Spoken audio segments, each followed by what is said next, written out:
হ্যাঁ অবশ্যই বেরোতাম। না এই জায়গায় আসতাম? আজকে ভাইয়ের সাথে আগে কথা হয়েছে, কোথাও না কোথাও ঘুরতে যেতাম। কি আজকে হয়েছে? আজকে এর মতো ঘোরাটা সম্পন্ন হয়েছে না, মানে অন্তত লস হয় নাই। না ঠিক আছে, ভালো লাগছে। এটা হচ্ছে চট্টগ্রাম বিশ্ববিদ্যালয়ের ঝর্ণা। এখানে প্রতি বছর অন্তত একজন কিংবা দুজন মারা যায় গোসল করতে নেমে। এটা অনেক গভীর।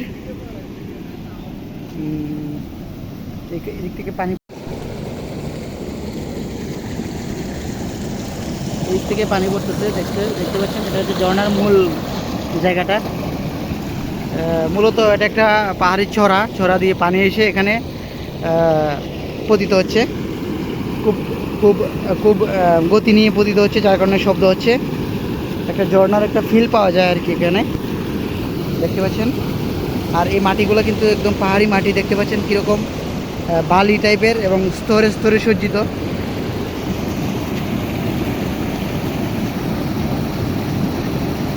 প্রিয় কলিগবৃন্দ, আমরা এখন আছি, এটা কোথায় আছি আমরা? আমরা আছি চট্টগ্রাম বিশ্ববিদ্যালয়ের এরিয়া। চট্টগ্রাম বিশ্ববিদ্যালয়ের হ্যাঁ, চট্টগ্রাম বিশ্ববিদ্যালয়ের এরিয়াতে আছি। এটা হচ্ছে চট্টগ্রাম বিশ্ববিদ্যালয়ের একমাত্র ঝর্ণা। এটা বাংলাদেশের অনেক বিখ্যাত একটা ঝর্ণা।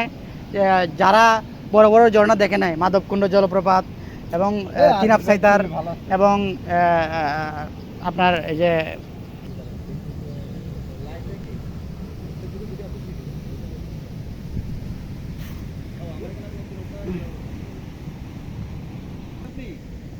গম আছি।